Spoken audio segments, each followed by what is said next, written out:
Hi, I'm DJ Rad Key, and welcome to what is now my 55th vlog in the series. Today is Saturday, August 18th, 2018.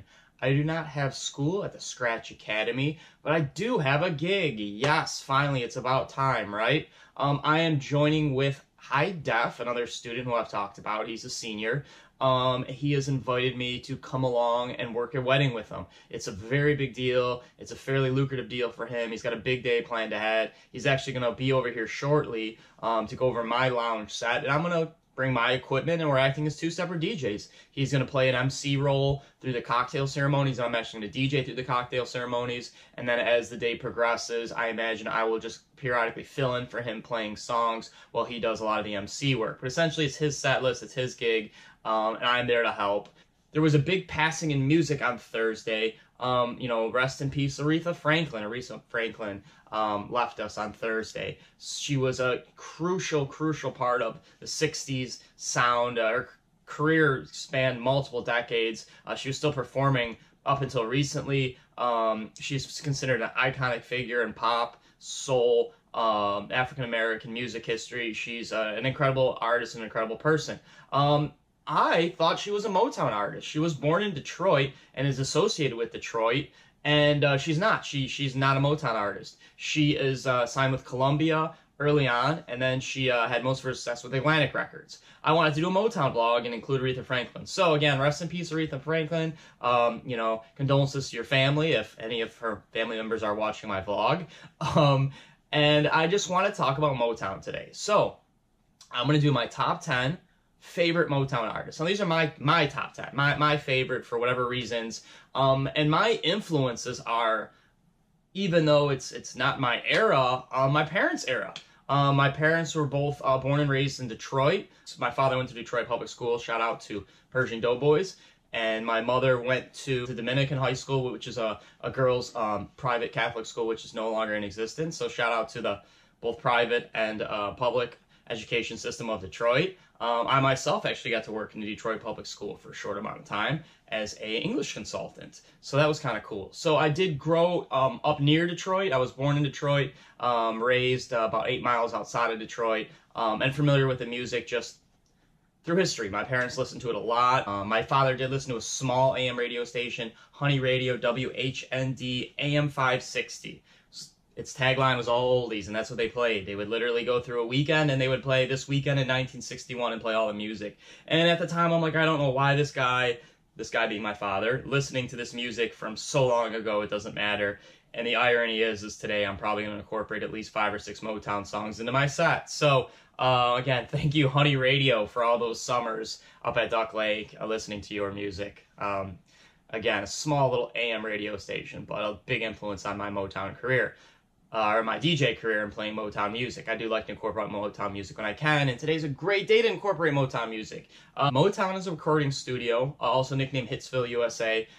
It was operated in downtown Detroit and in the New Center area from 1959 to 1972. In 1972, it moved to recording studios to LA. But it's mostly Motown is associated with Detroit and having a Motown sound. So this Motown sound, and this is straight from a musical source, is tambourines to accent the backbeat, prominent and often melodic electric bass guitar lines, distinctive melodic chord structures, and call and response singing style that is originated in gospel music. So when someone says like a Motown sound, that's what the Motown sound is, okay? And then you also have the ability to go check out the original Motown studio, the Motown recording studios. If you want to know more about that, there's a Motown Museum. You go to motownmuseum.org. I've actually visited, got this shirt from there. It's awesome. They give you a tour. They do a sing-along. They show you the old equipment. They still have the actual administrative area set up with how stuff was done, the original equipment. It's not in use to record, but it gives you a great historical feel for what it was or what it took to make songs back then. And Motown was like an assembly line, kind of like that whole Detroit Motown Motor City. That's how it got the name Motown mentality. It was just a factory. They were open 22 hours a day, only shut down 2 hours a day to clean, and just pumped out song after song after song. And from 1961 to 71, which is Motown's heyday, they're responsible for 110 top 10 hits. Let me get that straight. Let me throw that out again, how huge that is. This is a small, independently owned, and again, African-American owned business. So for a long period of time, the highest grossing African-American owned businesses. And 1966, from early, its first 5 years in existence, it was estimated that it grossed $20 million. It grossed. And this is in early 60s, and this is a small African-American owned business in the middle of Detroit, amongst extreme racial tensions, obviously. So that just puts it all in the context of what they were pulling off. Again, started by a guy named Berry Gordy. His kind of mentality was, get these people in, we're going to have the greatest musicians, the greatest session drummers, the greatest guitarists, the greatest singers, we're going to bring them all together, make this like a family, and just pump out hit after hit after hit. And that's what they did. So I don't want to make this a super long vlog, but I do want to give you my top 10. My top 10 artists are, number 10, this is kind of an odd one that you probably won't guess, is Rick James. Rick James is actually a Motown artist. He kind of jumped on a little bit after the Detroit game, and he was kind of in the second wave when they did have their studio in LA, but I love Rick James. Super freak. I still play Mary Jane. I love his second window in his career with jumping on the Chappelle Show. But Rick James was actually a Motown artist, and Rick James is awesome, too. Awesome, just an incredible character. Then you have number 9, Gladys Knight and the Pips. An extremely long career, soulful voice, Midnight Train to Georgia. Not exactly the poppier sound of Motown, the more soulful gospel side, but Gladys Knight has to be on the top 10. Number 8 is the Four Tops. Four Tops had a ton of hits. They were like the, I don't want to say the Motown version of the Beatles, but they were kind of the four friendly, good singing. If you want a great Four Tops song, Standing in the Shadows of Love is an amazing, maybe one of their under the radar hits, but a great, influentially huge Motown group. And then we've got number 7 is going to be Junior Walker and the All-Stars. Junior Walker and the All-Stars, this goes out to you. This is straight out to my old man right here. He loves Junior Walker and the All-Stars. When I started DJing, he's like, you gotta play Shotgun and Roadrunner, gotta play Shotgun and Roadrunner. Those are Junior Walker's 2 big hits. I do remember actually going to see a Junior Walker concert back when I was a super young kid. I think it was like one of my first memories is going to a concert, was seeing him at Meadowbrook, I believe, in Michigan. So yeah, gotta love Junior Walker and the All-Stars, especially, so my old man loved him too. So this gets us to number 6, Martha Reeves and the Vandellas. Martha Reeves is an amazing, talented, crafty, awesome female vocalist. It was a depth of their song selections and their talent is resounding. My favorite song, their most popular, is Dancing in the Street. It's been remade a bunch of times. It's still a hit. Number 5, we're going to the top 5 now. The Supremes. Supremes are like the ultimate girl group. They were Destiny's Child before there was a Destiny's Child. I think they were the female women's group of that era. And if you want a great, they were responsible for 12 #1 singles. They were one of the most successful female artists on the Motown, or the most successful female artist on the Motown label, and probably some of the most influential female artists of that time period, led by Diana Ross, of course. But yeah, 12 #1 singles.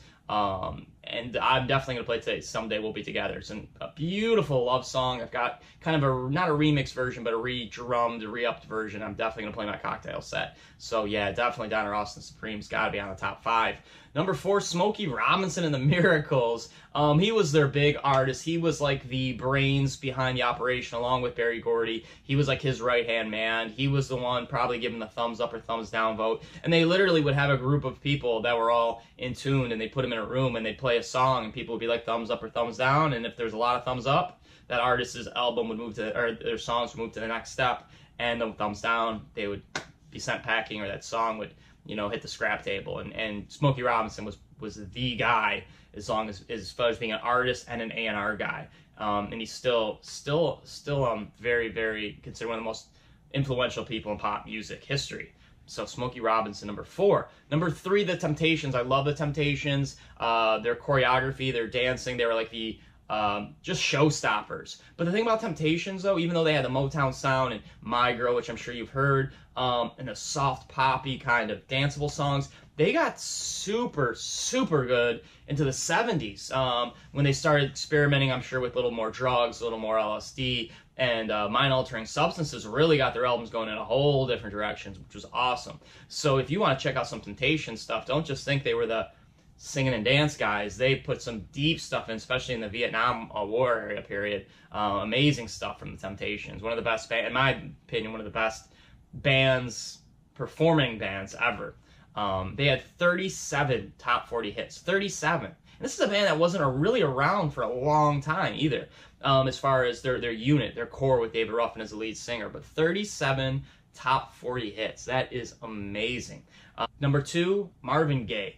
Marvin Gaye is a musical genius, even amongst beyond the Motown spectrum, probably considered one of the top 10 most soulful songwriters of all time. His album What's Going On, it was a concept album in 1971 about Vietnam War. Very controversial, very Motown-esque. Motown was about popularity and putting out hits and making people happy. And here comes this guy and said, hey, I'm going to be a Motown artist, but I'm doing it my way, and I want the world to know what this is all about. And I don't want this to be a vlog about the Vietnam War period, but imagine a Motown artist who's expected to do dance songs going into Berry Gordy's office and be like, here's what I'm going to do, and it's too bad, I'm your biggest artist and we're going to do this. So Marvin Gaye, super unbelievable person. Unfortunate passing, but way too soon. But it was great, not only an artist but probably a person, human being.